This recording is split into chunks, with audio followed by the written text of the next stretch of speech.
Ya, Jocelyn, como usted sabe, bueno, mi nombre es Paula Brito, voy a estar dando la materia de clínica de enfermería del adulto y pues le voy a socializar rapidito los contenidos que vamos a ver en estas 2 semanas. Claro está que vamos a tratar de dar lo que mayormente se pueda, ya que es corto el tiempo para toda la materia, pero bueno, tratar de abordar la mayoría. Ya, bueno, en la primera unidad que vamos a ver prácticamente en 2 clases sería hoy y mañana. Vamos a ver los cuidados de enfermería en pacientes con trastornos neurológicos y metabólicos, en donde se va a hablar específicamente en cuidados de enfermería. Vamos a tratar la escala de Glasgow, aspiraciones de secreciones, tanto orofaringe, nasofaringe, también por traqueostomía.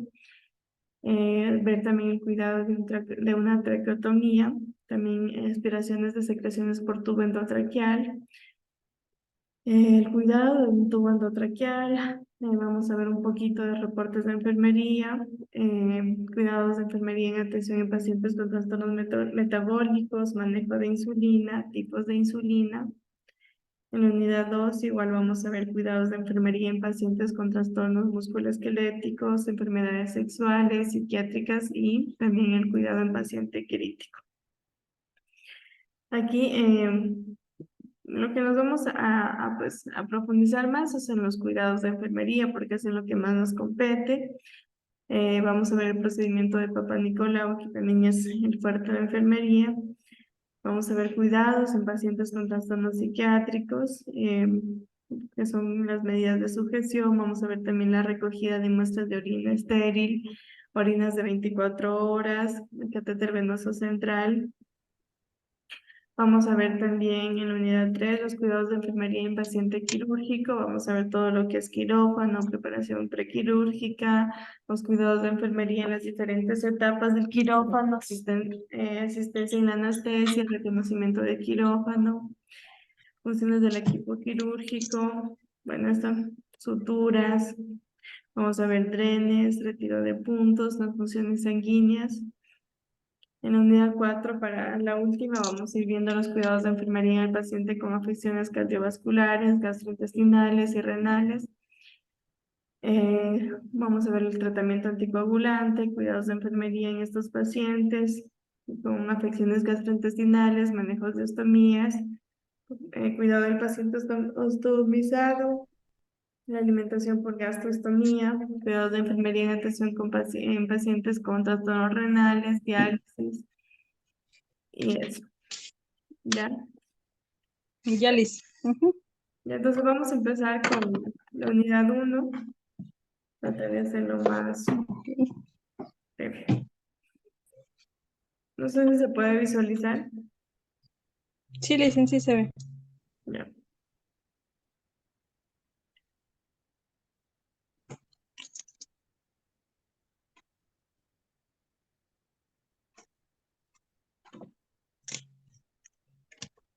Ya.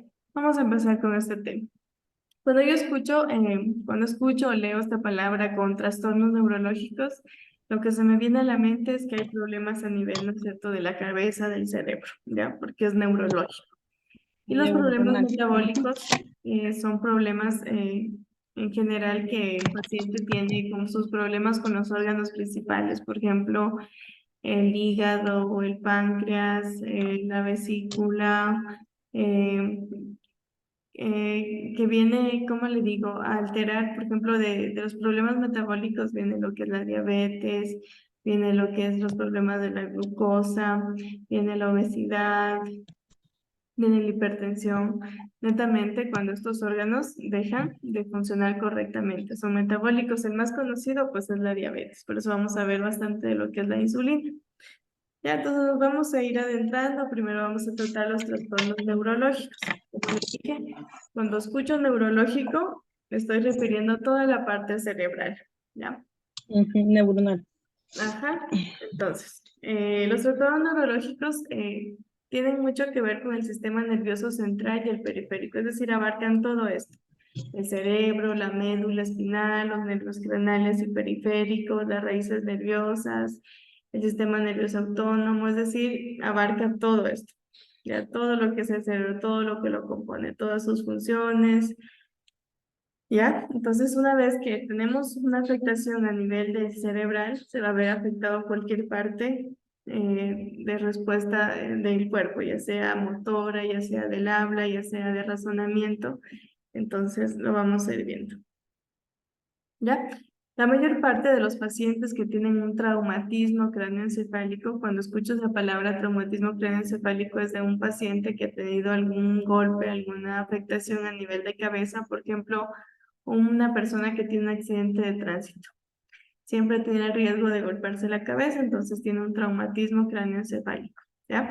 Entonces, todo paciente que tenga un traumatismo cráneoencefálico, obviamente con demás lesiones en las diferentes partes del cuerpo, va a acudir a los servicios de urgencia.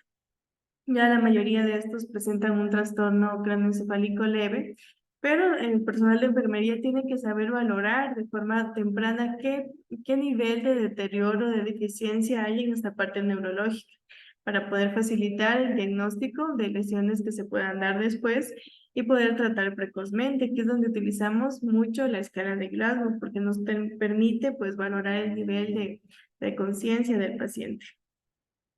¿Ya? Pero Dicen, sí, dígame. un ratito. Esto se le intercorta, no sé, no se le escucha bonito. Sí. Ay, déjame ver.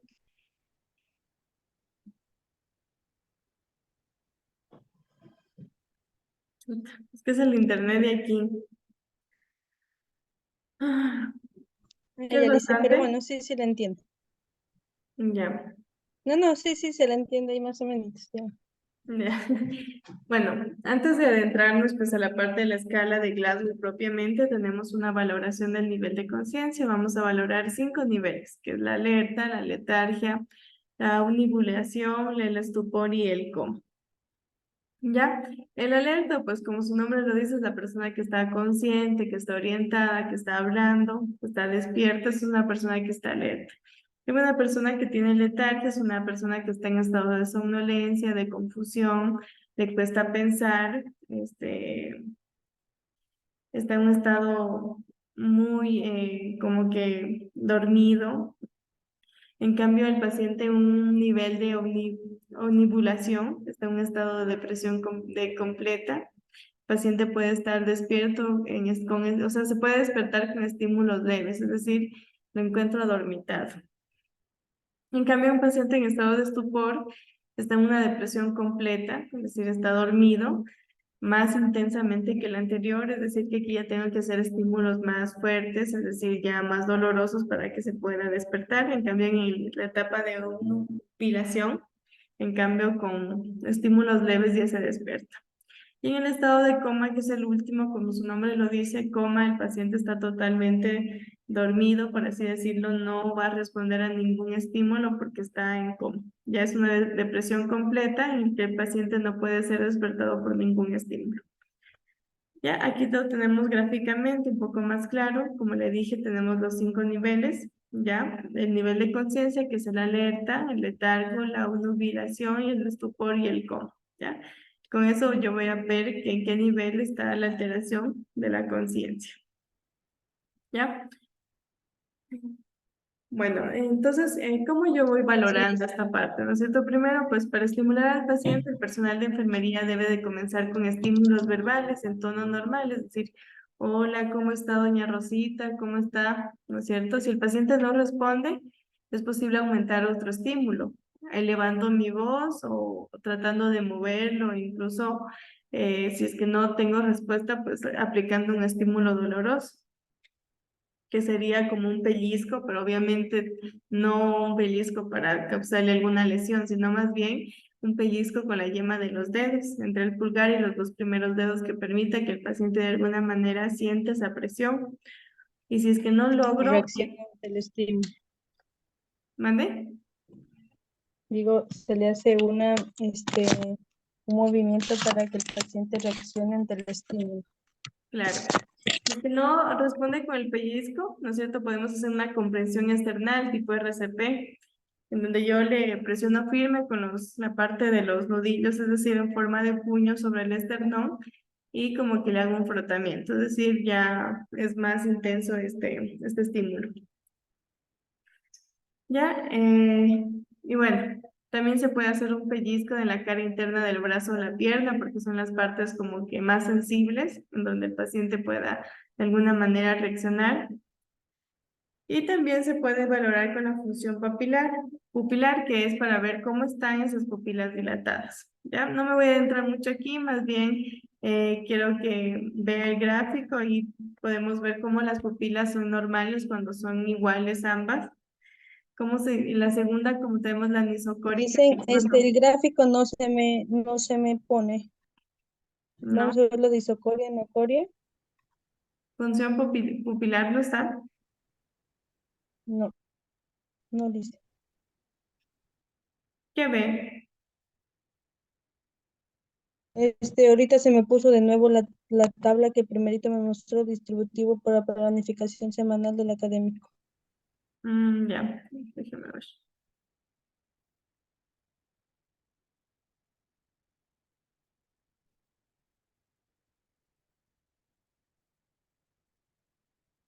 Ahí,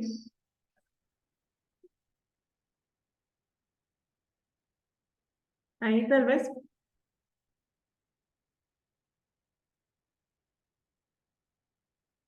Hola, ¿me escucha? Ay, el estado apagado. Sí, le dicen ahí, sí, ya vi. Ya.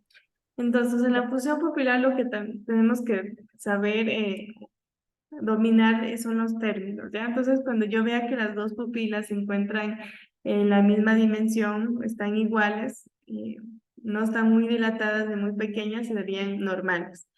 En cambio, la anisocoria es cuando una pupila está más dilatada y la otra, en cambio, está normal, es decir, no se encuentran iguales. En cambio, la miosis es cuando la pupila se encuentra demasiado contraída, es decir, está muy chiquita. Y la midriasis es cuando las dos pupilas se encuentran muy dilatadas, ¿ya? Entonces, más que todo, saber los términos y definir, o sea, saber diferenciar estas diferentes variaciones de las pupilas, ¿ya? Siguiendo con esto, pues hay diferentes fármacos o situaciones que pueden alterar el tamaño de la pupila, incluso la reactividad de la luz. Por ejemplo, el uso de opiáceos pues provoca las pupilas que estén puntiformes y lo que va a dificultar un poco lo que es la valoración de eso, la administración de la atropina. Igual las pupilas también pueden verse alteradas con la hipotermia o con barbitúricos, con alguna parada cardíaca. ¿Ya? Ahora ya vamos a entrarnos un poco más a la escala de Glasgow. Esto es muy importante saberla y más que todo saberla aplicar. ¿Ya? Entonces siempre, en todo lugar, cuando un paciente llega de un accidente o que tuvo alguna caída, algún golpe, siempre se le va a evaluar como puerta de entrada a la escala de Glasgow. ¿Ya? Entonces, es parte de la valoración inicial, ¿ya? Se efectúa en el lugar del incidente, por lo general, en el primer contacto con unidad o un centro sanitario, ¿ya? Y pues, obviamente, la escala de Glasgow va a definir el estado de gravedad y pues se la considera grave cuando tiene menos, ¿no es cierto?, de los 9 puntos, ya que los pacientes que llegan a los 15 puntos es que están totalmente conscientes, ¿ya? Esto nos va a también ir viendo qué tratamiento dar, cuál va a ser el tipo de monitorización.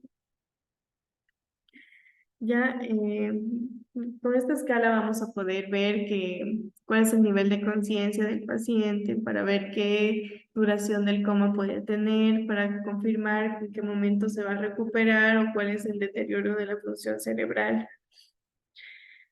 Ya,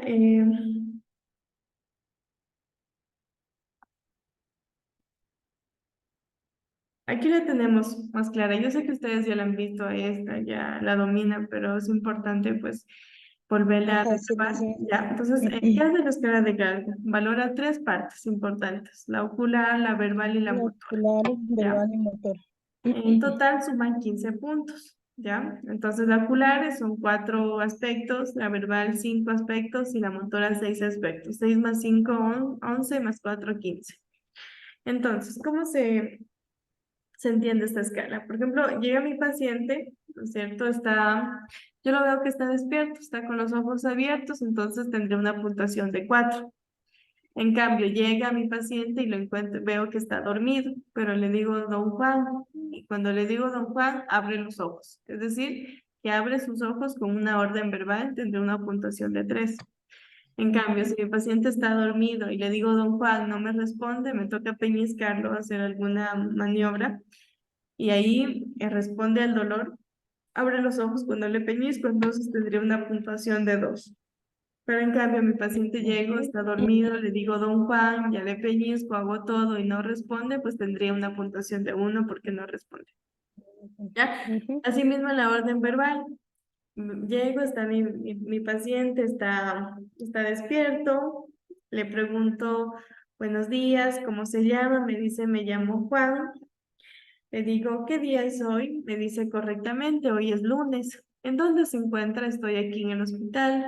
¿Dónde vive? Es decir, me responde todo correctamente. Entonces está orientado y está conversando, ¿ya? En cambio, voy y le digo a mi paciente, le digo, ¿cuál es su nombre? Dice, me llamo Juan. ¿Y qué día es hoy? No sé, la verdad, no, estoy un poco confundido. ¿Dónde vive? La verdad, no recuerdo. Entonces está desorientado, pero está hablando. Es decir, sabe responderme a mis preguntas, aunque no se acuerda, pero me responde.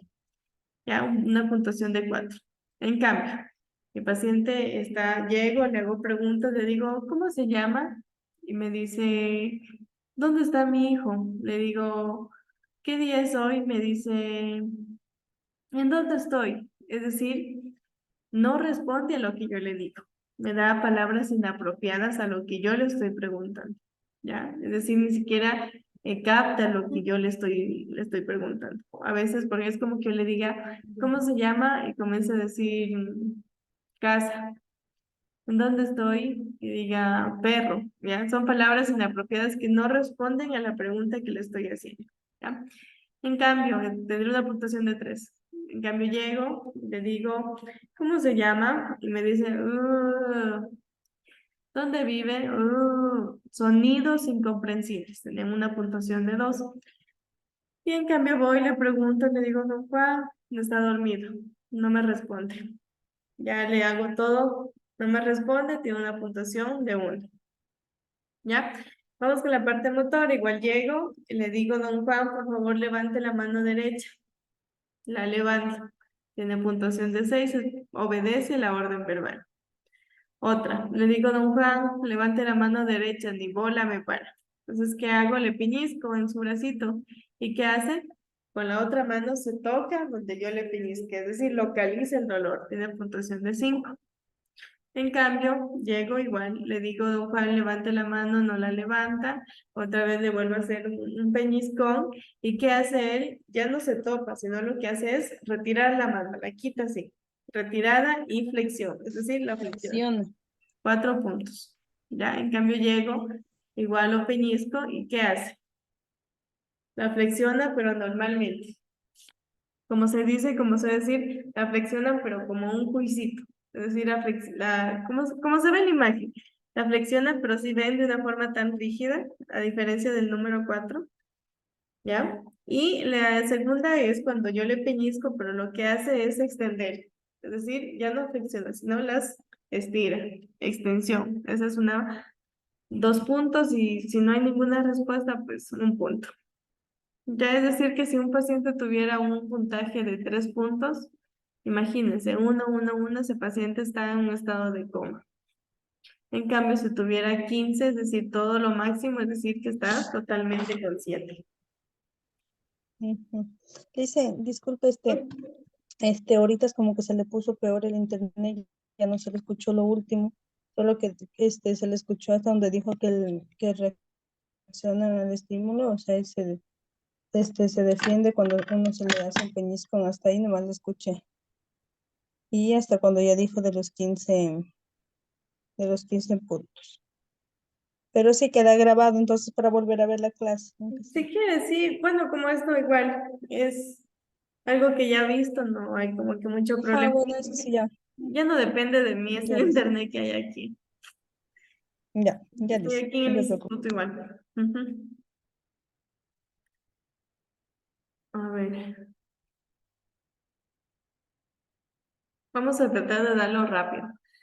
Ya vamos a ver un poco de lo cómo está estructurado la parte cerebral, más que todo la función. Entonces encontramos a los 12 pares craneales, ya que se encuentran, cada uno tiene una función en lo que es la parte función de la función del cuerpo, es decir, la parte del olfato, en la parte ocular, en la parte facial, y es decir, todos cumplen una función. Vamos a irlo viendo uno por uno. ¿Ya? Entonces tenemos 12 nervios craneales, todos tienen una razón de ser para nuestra función de nuestro cuerpo. Por ejemplo, el primer nervio, que es el olfatorio, es el que nos permite, pues, reconocer los diferentes olores, aromas, agradables, desagradables, ¿no es cierto? El segundo nervio craneal, que es el óptico, y es el con el que podemos visualizar, reconocer, captar los colores, las imágenes. Tenemos el tercero, que es el motor ocular común, que es el que prácticamente permite que haya esta parte del movimiento ocular, que haya la dilatación, la contracción de las pupilas, que haya este enfoque, toda esta parte, más que todo lo que utiliza son los músculos, ¿ya? Tenemos el cuarto nervio craneal, que es el patético troclear, que son igual en la parte muscular que forman parte del anterior en la musculatura, en el movimiento del ojo, ¿ya? El trigémino, que va mucho en la parte de la sensibilidad de la cara, que va mucho en estos músculos de aquí de la masticación, de lo que no reímos, que se mueven. Tenemos el sexto, que es el motor ocular externo, que igual forman parte de los músculos oculares. El séptimo es el facial, que va mucho con la parte del gusto, ¿ya? Utiliza mucho los músculos faciales también, los de la lengua, los lacrimales, los salivales, es decir, va a formar parte mucho de la detección de los sabores, del gusto. También tenemos el vestíbulo coclear, que es la parte auditiva, que es el octavo nervio craneal, que nos permite, pues, que se transmiten esos impulsos auditivos y del equilibrio, obviamente, reconocer todos los sonidos, los agudos, graves, y pues poderlos filtrar hacia nuestro cerebro para que los reconozca. Por eso es parte de la comunicación. Tenemos el noveno nervio craneal, que es el glosofaringio, igual que forma parte en la parte del gusto, pero más que todo están inmersos los músculos de la faringe, ¿ya? Las glándulas parótidas igual están aquí. El décimo nervio craneal que tenemos el neumogástrico, que forma parte, o el vago, que forma parte de las vísceras, ¿ya? Ya sea del corazón, estómago, todo esto. También tenemos el onceavo nervio craneal, que es el espinal o accesorio, que son los músculos del cuello. Y el décimo nervio craneal, que son la parte del hipogloso, que son los músculos de la lengua. ¿Ya? Igual, aquí tenemos de forma rápida, no me quiero quedar porque es una unidad en 2 días, cómo está conformado, ¿no es cierto?, la parte estructural del ojo. Miren cómo está conformado por los músculos, cómo está en el superior, el inferior, para permitirme el movimiento ocular. Ya acá tenemos la función motora, es como que la escala de Glasgow, pero ya, ¿cómo le podría decir? Ya más desglosada, así que lo voy a pasar súper rápido.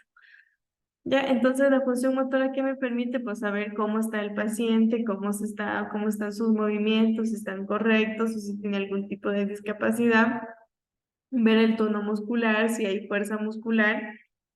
Ya, cuando quiero valorar el tono muscular, pues yo primeramente pues voy a inspeccionar los músculos para ver si están tonificados o están muy flácidos, para ver si no hay atrofia o hipertrofia muscular, ¿no es cierto? Los voy a ir palpando porque es fácil, ¿no es cierto?, tocar un músculo y ver que está aguado, por así decirlo, está flácido. a diferencia de ver un músculo tonificado que se va a presentar, ¿no es cierto?, durito. ¿Ya? Entonces, eso también va a depender mucho de que por ejemplo, un paciente encamado, de ley va a tener esos músculos flácidos porque no hace ningún tipo de actividad. A diferencia de un paciente que está activo, que se puede mover, sus músculos van a estar más tonificados. ¿Ya? Entonces, en la parte del tono muscular, ¿qué voy a ver? La flacidez, a ver si hay flacidez, que si hay hipotonía, ¿no es cierto? Que si hay hipertonía, puede haber estos tres aspectos. Hipotonía es cuando hay una resistencia disminuida, es decir, yo le digo, a ver, deme su mano, apriéteme mi mano, y me aprieta muy levemente, entonces tiene una hipotonía. En cambio, si le digo, apriete mi mano y me aprieta fuerte, hay una resistencia, ¿no es cierto? Y puede haber esa flacidez. Ya, también puedo valorar la fuerza, ¿no es cierto? Como les dije, puedo decirle, a ver, coja mi mano y trate de moverla. Entonces ahí voy a medir qué tanta fuerza tiene mi paciente. Si la tiene disminuida, si la tiene normal. Entonces, ¿qué le puedo decir? Que me agarre, que me oprime, que me ale. Yo puedo pedirle a mi paciente eso para valorar esa fuerza, esa resistencia. ¿Ya? Eh, Estas son posturas de un paciente. Por ejemplo, la primera postura es una postura de corticado, de flexión anormales de un paciente, por lo general. ¿Se acuerdan de la escala de Glasgow? Más o menos esta flexión anormal que la realiza es de puntuación 3, me parece. Miren, en cambio, la otra, una extensión anormal que tiene una puntuación de 2 en la escala de Glasgow. La función respiratoria también es muy importante valorar en un paciente que haya tenido algún accidente, una afectación. Entonces, ¿cómo lo valoro? Pues obviamente viendo su caja torácica, cómo se expande, viendo las respiraciones si las hace correctamente, viendo si la saturación, obviamente, si no está desaturando, veo el estado de la vía aérea, es decir, si no hay alguna herida a nivel de nariz, de boca, de cuello, de tórax. Entonces, todo esto me va a permitir a ver cómo el paciente está realizando su respiración. ¿Ya? El ritmo respiratorio, pues obviamente tenemos diferentes términos que me van a permitir diferenciar qué patologías puede estar teniendo mi paciente. Por ejemplo, estos términos son importantes que los manejemos. Por ejemplo, la apnea, que es respiración, NEA, que es la respiración, o sea, NEA, cuando yo escucho NEA, es respiración. Pero cuando yo escucho eupnea, es frecuencia respiratoria normal, disnea, sensación de dificultad respiratoria, bradipnea, frecuencia respiratoria que está muy baja, ¿no es cierto?, que está lenta. La taquipnea, que en cambio que es lo contrario, que es el aumento de la frecuencia respiratoria. La ortopnea, que es la dificultad de respirar cuando el paciente está acostado. La apnea es cuando hay periodos de ausencia de respiración. Y pues obviamente la frecuencia respiratoria normal, que se encuentra desde los 12 hasta los 18 respiraciones por minuto, incluso hasta 20. Y pues obviamente que las respiraciones va a depender de la edad del paciente. Ya, Liz. Ujú. Ya, aquí igual tenemos lo mismo de lo anterior. Lo que se aumenta pues son el chain stocks, que son periodos rápidos y profundos y que luego tienen, por ejemplo, las personas que tienen este trastorno de chain stocks son personas que, digamos, respiran rápido y profundo y luego se quedan un tiempo sin respiración y luego otra vez vuelven. Ese es un periodo de chain stocks. Respiran así y luego se quedan con apnea, es decir, un momento sin respirar y otra vez. ¿Ya? A veces rápidos y por lo general a veces entre profundos y superficiales, pero por ahí se da. ¿Ya? Pero bueno, lo que me interesa aquí es que más que todo, pues sepa reconocer los términos de eupnea, de taquipnea, de bradipnea, de apnea, de hiperemia, de... Eso es más que todo. Me interesa que los domine. Ya, El Liz. chain stocks, sí, o sea, saber que son periodos rápidos y profundos y que saben estar combinados por apnea, es decir, por momentos que se entrecorta la respiración. Ya, ¿cómo tengo que, como personal de enfermería, preparar o estar lista para que me llegue un paciente que haya tenido algún trastorno a nivel de cráneo encefálico? Pues primero, pues obviamente, ver que haya todo el equipamiento en el área donde lo vamos a recibir al paciente. que esté limpio, ¿no es cierto? Que esté equipado. Pues dice aquí, pues la literatura nos dice que si se tiene un colchón antiescaras, pues buenas. ¿Por qué? Porque a veces hay pacientes que tuvieron un accidente craneoencefálico y están en estado de coma, entonces no pueden moverse. Entonces, para prevenir que no haya la formación de úlceras por presión, sería ideal pues tener un colchón antiescaras. Pero si es que no hay, pues toca obviamente en lo que haya y tratar de hacer los cambios de posición. ¿Qué más se va a hacer? Verificar el correcto funcionamiento del monitor, ¿no es cierto? Del tablero que dice aquí para ver si está funcionando correctamente, más que todo, pues la saturación de oxígeno para que lo monitoree el paciente adecuadamente. Ver que haya el monitor, bomba de infusión, desfibrilador, ventilador, es decir, todo lo que yo pueda necesitar si es que se da una emergencia en ese momento. Quién sabe, mi paciente le puede dar una taquicardia, le puede dar un paro por el mismo hecho del accidente, entonces hay que estar listos porque es una emergencia. Ujú. Claro, Liz. Como la mayoría, bueno, no todos, hay pacientes que tienen accidente y pues como hay golpe o daño a nivel cerebral y están inconscientes, a la mayoría, pues por decirlo así, les toca intubarlos. Como están tan inconscientes que no pueden respirar por sus medios, les toca intubarlos. Entonces hay que tener también todo esto pues listo, más que todos los materiales listos por si se da el caso de alguna intubación. Entre ellos pues, ¿qué se tiene que tener listo? Bueno, aparte de lo de la intubación, pues también puede ser que se dé el hecho de que haya que ponerle un catéter central, haya que canalizarlo, hay que ponerle sueros, entonces se tiene todo listo. Un bulto de cirugía mayor, porque ustedes saben que si le ponen un catéter o algo, tiene que estar estéril. Un equipo de sutura, mesa mayo, soluciones para la asepsia, es decir, para la desinfección, ya sea alcohol yodado, clorexidina también puede ser, solución salina 9% de 100 o de 250, un equipo de infusión, catéter venoso central, guantes estériles, paquete de gasas, apósitos, jeringa de 3, 5 y 10 y un contenedor de desechos rojos, ¿ya? Que contiene un bulto quirúrgico. No me voy a quedar mucho aquí, esto lo vamos a ver en la unidad 4, así que no quiero ahí meterme bastante. Miren acá lo que tengo que tener listo por si me toca, no me toca, si le toca pues entubar, por lo general entuban los médicos, nosotros lo que hacemos es preparar el material, lo que hacemos es circular, pero obviamente pues tenemos que tener los conocimientos básicos de la intubación, pero bueno, eso creo que también les dan en un curso de primeros auxilios, ¿ya? Entonces, igual, si voy a intubar, tengo que tener un bulto de cirugía, es decir, un bulto estéril, una mesa mayo, obviamente, laringoscopio, que aquí están los laringoscopios que son los de metal, ¿ya?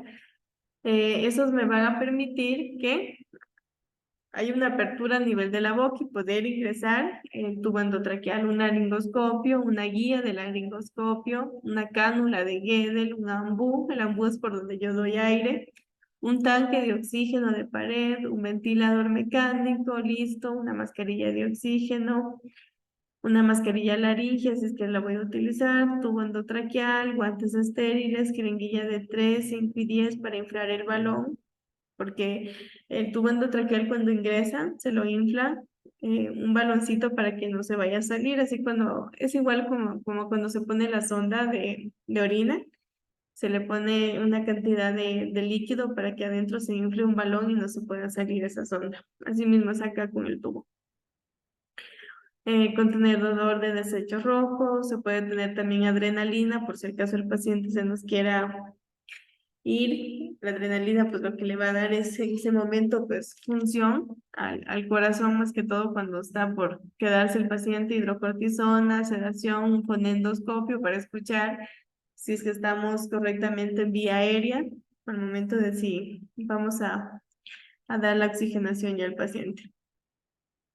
¿Ya? Mira un paciente que está comprometido neurológicamente, cómo se encuentran. Más que todo estos pacientes están en UCI. Tienen full medicación, full monitoreo. Ese paciente de la imagen está intubado, es decir, que está recibiendo toda la oxigenación de un ventilador. Ya entonces, Perdón. ¿Qué hacemos? Revisamos que el carro de paro esté listo, que estén todos los medicamentos listos, el material descartable listo, funcionamiento del laringoscopio y ambos listos, ¿ya? Toda esa parte que esté completa. Cuidados Ok, específicos. Lizzy. Dígame. No, decía que está bien. Ya. No, no, todavía no puedo prender la cámara. Eh, sí, ya en un rato, en unos dos. Ya, Espérame, más que ya. todo por la grabación, usted sabe que aquí nos hacen problema. Pero bueno, Ya, Lizzy. cuidados específicos de enfermería en un paciente neurocrítico. Ya, obviamente siempre voy a tener que lavarme las manos, como es un paciente que está intubado, que tiene un montón de medicación, por lo general estos pacientes para no estarles pinchando, canalizando tantas venas, les ponen una vía central, entonces por ahí le ponen la mayoría de medicación, porque esa vía central dura más tiempo, a diferencia de una bránula, la vía en los brazos, pues que dura máximo 3 días, pero ya exagerando. Entonces siempre me tengo que lavar las manos para no poder infectar a mi paciente, no poder llevarle cualquier infección. Ya nos aseguramos que la colocación del tubo endotraqueal esté correcto, que esté bien fijado, que no se vaya a mover. El tubo como está en la boca, yo también tengo que irlo rotando, porque al momento que si solo pasa, digamos, varios días en un solo lado, le va a lesionar la boca. Entonces, si estuvo un día aquí, al otro día lo voy moviendo para acá y siempre haciéndole el aseo de la boca. Y también a veces les ponemos vaselina en la boquita para que no le vaya a lastimar. Usted sabe que como el paciente no está respirando por sus medios, esto está seco y al momento en que esté ahí el tubo mucho tiempo, le va a lesionar. Ajá, se le va a partir ya, como te lo partir. ¿Cierto? Hay que ir viendo la fijación de este tubo endotraqueal. Si ven ahí le ve la carita, está fijado. Ahí se me mueve. Ya hay que irle registrando todos los signos vitales, más que todo la frecuencia respiratoria, la frecuencia cardíaca, para ir viendo que la oxigenación que le están dando es correcta. ¿Ya? Igual esos pacientes que pasan en UCI o unidad de cuidados intensivos están totalmente monitoreadas. Se ve ahí que hay hasta 2 monitores, hay diferentes bombas, pasan controlados. Por lo general, el brazalete de la presión pasa el mayor tiempo ahí conectado a su bracito, entonces esas máquinas ya están programadas para, por ejemplo, cada 10 15 minutos tomarle la presión manual, o sea, automáticamente. No sé si usted en sus prácticas haya visto algo así. Hay pacientes que están ya monitorizados permanentemente. Más que todo los No, que... Liz, en las prácticas no, porque yo hice las prácticas en el seguro, entonces no se vio no se vio, mejor dicho, casos de eso. no vio un paciente sin coma. No. Ya se controla todos los signos vitales prácticamente. Como están monitoreados, ahí me marca todo. Incluso si algo está alterado, el mismo monitor pita. Tu. Por ejemplo, en las películas, cuando vemos que el paciente está por morirse, que suena, ¿no es cierto? Suena mucho esa parte de los signos vitales, la frecuencia cardíaca, eso que pasa ahí como un electrocardiograma. Entonces, todo eso, cuando hay un signo vital alterado, pita la máquina. Como son pacientes que están críticos, que en cualquier momento puede verse comprometida su vida, entonces pasan todo el tiempo monitoreados. ¿Ya? Entonces, como son pacientes, la mayoría de estos que tienen afecciones neurológicas, la mayoría están en estado de coma. Cuando digo coma es porque están profundamente dormidos y no se pueden despertar por ningún estímulo. Al estar pacientes que están profundamente dormidos, entonces no se pueden mover. Entonces, ¿qué riesgo tienen? De úlceras por presión. Entonces, es muy importante que los pacientes que están internados por afecciones neurológicas se les haga eh, cambios de posición. Como puede ver ahí en estas imágenes, miren dónde se le puede formar las úlceras por presión. Mira, a nivel de espalda tenemos la parte de los omóplatos, de codos, del coxis, ya de los talones. Entonces tengo que ir cambiando cada 2 horas, haciéndole cambios de posición. ¿Para qué? Para Ah, prevenir que no se las lesionen úlceras por estas áreas. presión.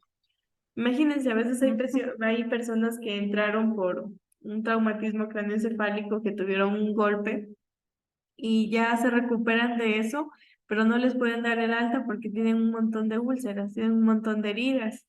Imagínense que a esta herida le ingrese una bacteria. Uy, Dios mío, se alarga más la estadía del paciente en el hospital. Entonces, siempre hay que ir valorando esto, hay que ir valorando el nivel de riesgo de úlceras con la escala de Norton y todo eso.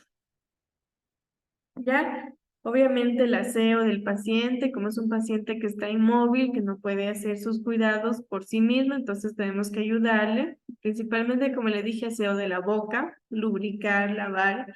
A veces les ponen un poquito de clorexidina, un juego bucal y luego le van aspirando. Ahí dice clorexidina diluida, ya mantener al paciente seco, hidratado, con cremitas, vigilar, ¿no es cierto?, la vía aérea que esté adecuada, irle rotando. Como es un paciente que está con oxigenación, por lo general se lo pone en una posición semi-Fowler que permita que el pulmón, que la caja torácica se pueda extender. Hay que cuidar los ojos, lavado de los ojos, con solución fisiológica, cuidado general de la piel, como ya le mencioné, hidratándole con cremitas y con los cambios de posición. ¿Ya? Esto es lo que es la parte de la parte neurológica. Entonces, ¿qué ha sido importante aquí? Más que todo la escala de Glasgow. Hay que saberla de memoria, eso en esta parte. Ya Ya. les gracias. A ver, ¿qué hora es? Vamos a hacer una pausa a las 11, en 5 minutos. 11:05 nos volvemos no se desconecte, solo apague un ratito la cámara y nos volvemos a conectar en 5 minutos. 11:05, ¿ya? No se desconecte, solo apague.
Ya, vamos a continuar.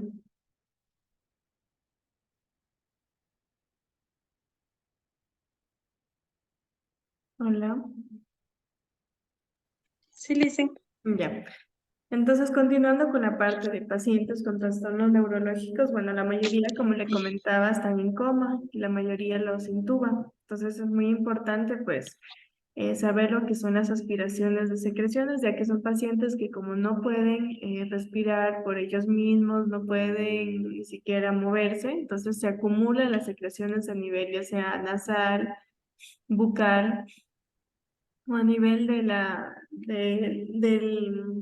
de las partes, o sea, donde está el tubo endotraqueal. Entonces va a impedir que el paciente respire adecuadamente o que se acumule esta parte que a la final, pues, no está tan beneficioso, pues, para el paciente.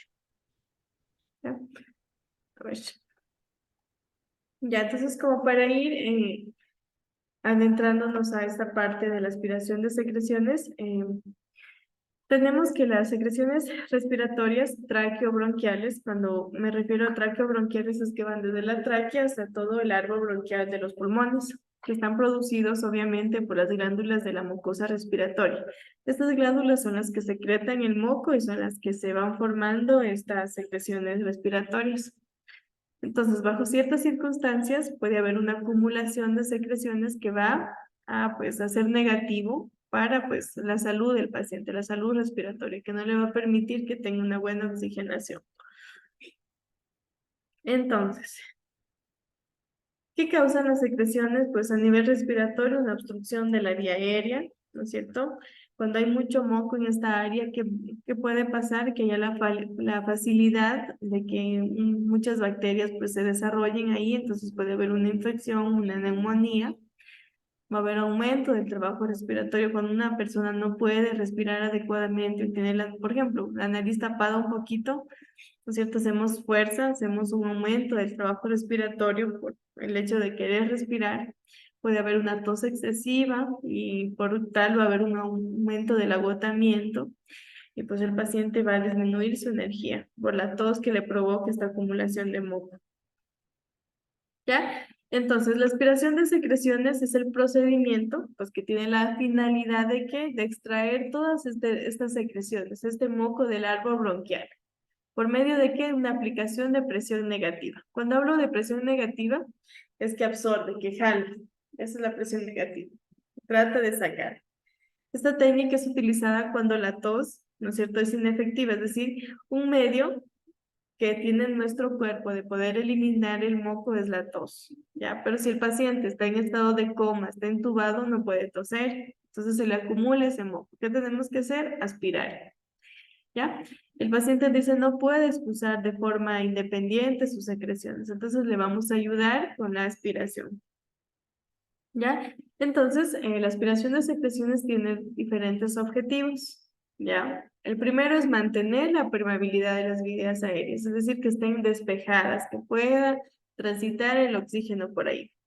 Otro objetivo que hace la aspiración de secreciones, como lo dije antes, previene las infecciones. Como hay a veces mucho moco, puede ver que haya el crecimiento de bacterias y pueda darse, como lo dije, la neumonía. Puede haber atelectasia o hipoxia, ¿no es cierto?, producida por el acúmulo de secreciones. Hipoxia es cuando hay demasiada disminuida oxigenación en el cuerpo. ¿Ya? También, cuando se hace la aspiración de secreciones, cuando quiero obtener una muestra de secreciones respiratorias. Por ejemplo, dicen del paciente de la cama tal, quiero que le saquen una muestra de moco porque le vamos a llevar al laboratorio para ver si no tiene tuberculosis o si no tiene alguna neumonía. Entonces, con la aspiración también podemos sacar el moco para ponerlo en un frasquito y que se vaya al laboratorio. Entonces, también es un objetivo que tiene la aspiración de secreciones. ¿Ya? ¿Cuándo está indicada la aspiración de secreciones? Cuando la tos es ineficaz, es decir, el paciente si es que está despierto, pues tiene mucha flema, entonces no puede eliminar con la tos, se lo puede aspirar. Cuando hay una gran cantidad de secreciones que imposibilitan mantener una vía aérea permeable, entonces se va a indicar que se le haga una aspiración de secreciones. Como ya lo dije, cuando quiero obtener una muestra de secreción bronquial para un estudio de laboratorio, cuando hay una telectasia masiva del pulmón por tapón mucoso, cuando hay una sospecha de aspiración de contenido alimentario gástrico, entonces se va a aspirar. Cuando también se va Cuando también se va a aspirar cuando el paciente, ¿no es cierto?, está intubado y comienza a desaturar. ¿Qué significa desaturar? Cuando empiezan a bajar los niveles de la saturación. Por ejemplo, la saturación normal va entre de 95 a 100 y mi paciente comienza a 89, 88. ¿Qué pasa? Que no está ingresando correctamente el oxígeno, entonces está desaturando.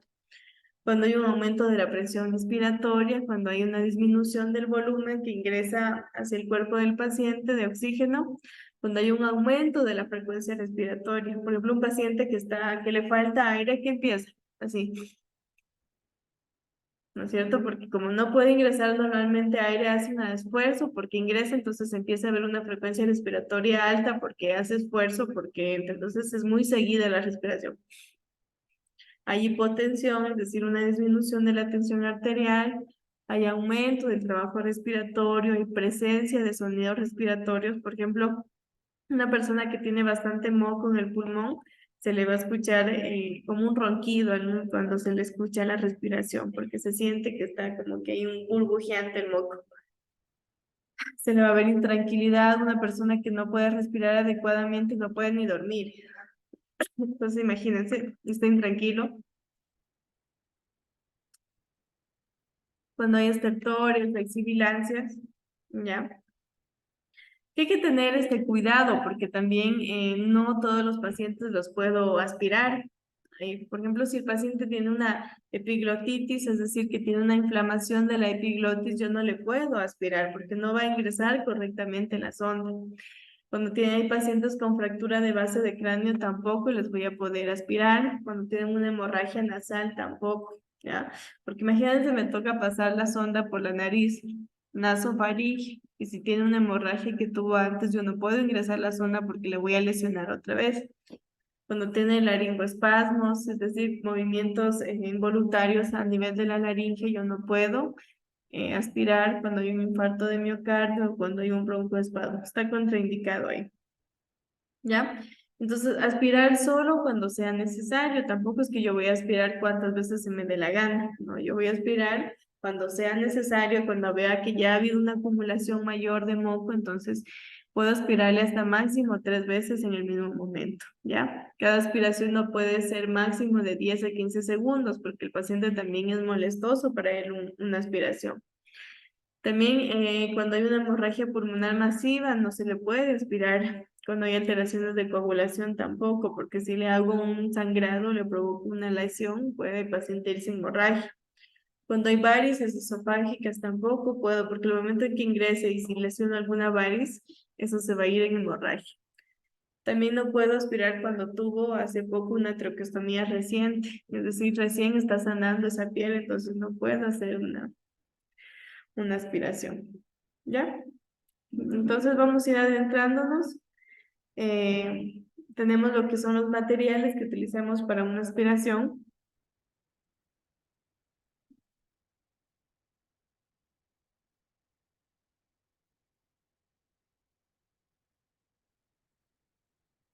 Ya.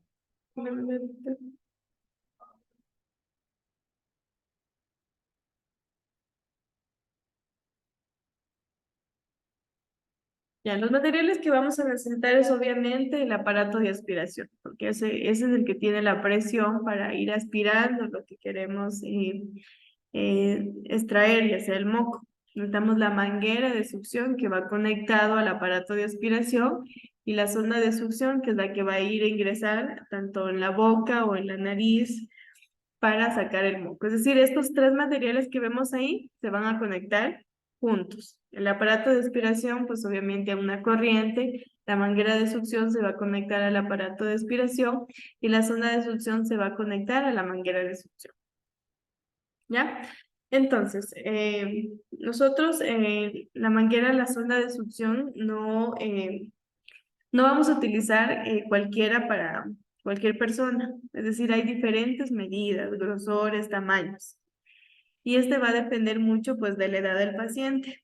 Para un neonato o prematuro se necesita una sonda de succión de 6 French, para un lactante de 8 French, para un preescolar de 10 French, para un escolar de 12 French y para un adolescente o adulto de 14 French. Entonces, si mi paciente es adulto, yo voy a tener listo una sonda de succión de 14 French, porque ese es el que está adaptado para una paciente adulto. Pero en cambio, si mi paciente es un neonato o un prematuro, yo ya tengo que tener lista la sonda de succión de 6 French. ¿Ya? Entonces, este calibre, este tamaño va a depender mucho de la edad de mi paciente, ¿ya? Porque cada uno es de diferente grosor, ¿ya? Aquí tenemos la máquina de succión, tenemos la máquina de succión, tenemos la manguera de succión y tenemos la sonda de succión, ¿ya? Pero aparte de esto necesitamos el equipo de protección, necesito ponerme una bata, necesito ponerme una mascarilla, necesito ponerme guantes. ¿Por qué? Porque voy a tener contacto con secreciones de mi paciente. Entonces yo también tengo que protegerme. Imagínense, mi paciente está intubado, tiene mucho moco y tiene tuberculosis. Si yo no me protegí, pues voy a contagiarme, obviamente. Necesito una cánula de orofaringeas en el caso de que sea necesario.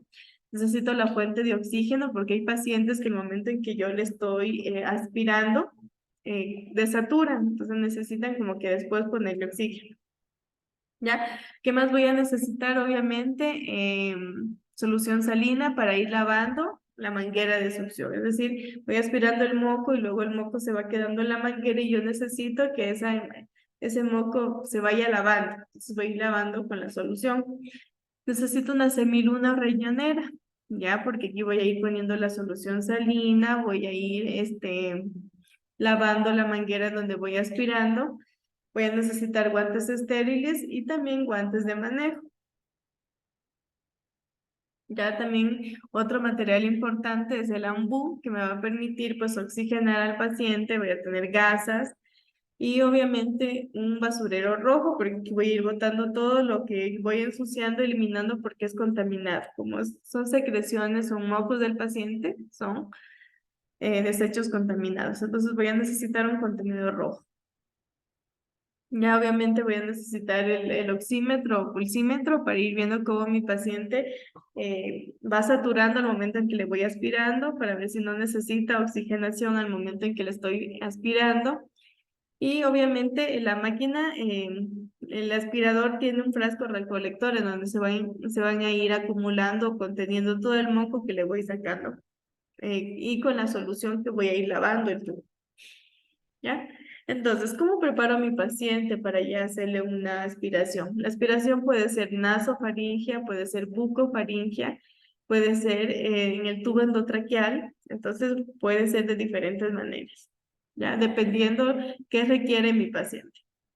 Si mi paciente está con tubo endotraqueal, obviamente le voy a aspirar desde el tubo, ingreso por el tubo, me voy al arco bronquial y aspiro. Pero si no está con tubo endotraqueal, pero tiene moco, pues puedo aspirarle nasofaringea, bucofaringea solo acá arriba. ¿Ya? Porque imagínense, si el paciente está despierto y tiene mucho moco, no lo puede eliminar, no le voy a meter por la boca hasta la tráquea, porque si está despierto no va a tolerar. ¿Ya? Entonces, va a depender mucho que en qué condición mi paciente se encuentra para yo poder hacer la aspiración. ¿Ya? Entonces, primeramente, proporciono intimidad a mi paciente.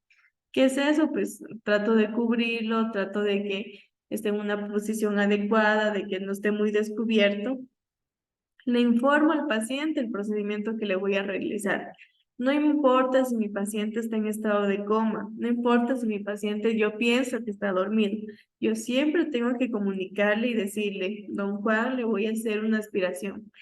Porque se ha comprobado, bueno, hay muchos testimonios de que muchos pacientes que han estado en estado de coma a veces escuchan. Entonces, ¿qué pasa? Que yo siempre tengo que darle un trato digno a mi paciente.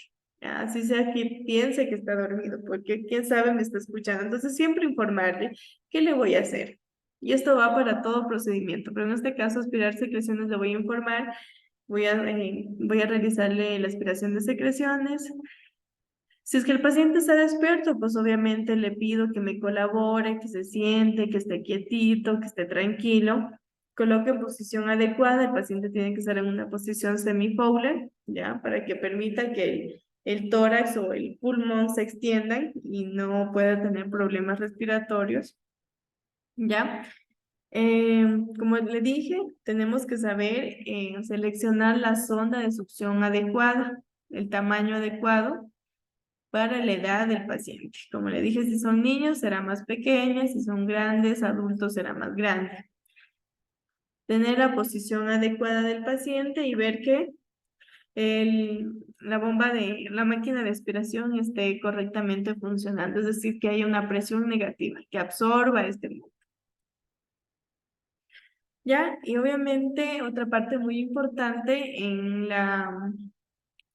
lo que es la aspiración de secreciones es la monitorización. Mi paciente tiene que estar totalmente monitorizado, le vamos a ver la coloración, a ver si el paciente no tiene cianosis, si está en sus colores normales, está rosadito, porque cuando sé que a mi paciente le falta oxígeno, cuando comienzan, ¿no es cierto?, sus manitos a ponerse como azuladitas, moraditas, es decir, le está faltando oxigenación. Empieza a tener otra coloración más oscura. Ujú, ¿no es Está cierto? sufriendo cianosis.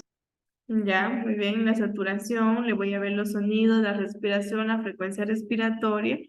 Y pues también voy a ir viendo las características de las secreciones del moco que voy sacando, a ver de qué color es, si no es muy amarillo, verdoso, todo ese moco tengo que irle viendo el color que va saliendo para según eso también reportar, ¿ya? Porque puede ser un indicio de alguna infección que esté provocándose en el paciente.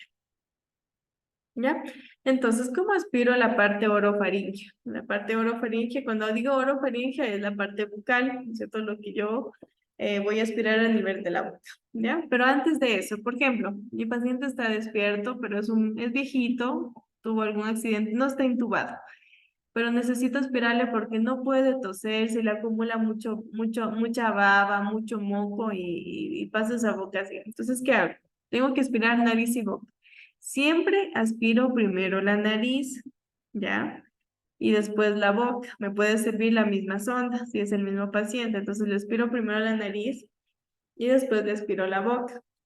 ¿Qué hago? Aspiro mejillas, aspiro debajo de la lengua, aspiro a nivel de la garganta, ¿ya? No ingreso más allá porque le voy a producir vómito. Como está despierto, entonces no. Entonces, eso, a veces los pacientes se le acumula mucho moco, aspiro la nariz y luego la boca. Pero bueno, a ver, siguiendo, cuando voy a aspirar la parte orofaringea, pues obviamente primero yo ya preparé todo el material que ya le mencioné antes. Conecto la máquina de aspiración con la manguera de succión y la sonda de aspiración y compruebo que la máquina funcione correctamente. ¿Cómo lo compruebo? Poniendo en una riñonera un poco de solución salina y como ya está prendida la máquina de aspiración, yo con la sonda de succión pongo un poquito de agua en la riñonera y veo cómo se absorbe. Si la máquina absorbe esa agua es que está funcionando correctamente, entonces ya puedo ir directo donde mi paciente.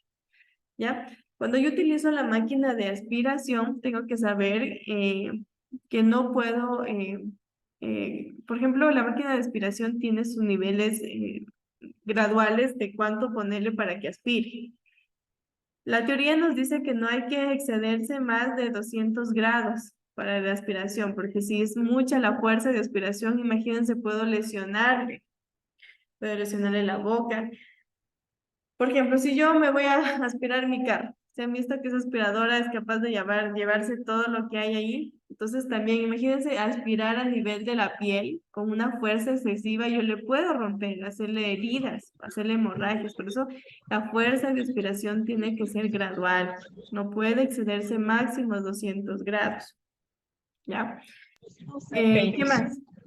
Descender la lengua, por ejemplo, a nivel orofaringio yo tengo que bajarle la lengua. Por lo general a veces utilizan una paletita, es decir, que la lengua esté hacia abajo, aplastada, para que con la sonda de aspiración pueda, ¿no es cierto?, aspirar a nivel de mejillas, a nivel debajo de la lengua, sobre la lengua, porque los pacientes cuando no pueden incluso tragar, o sea, no controlan mucho a la parte bucal, acumulan demasiada baba, ¿ya?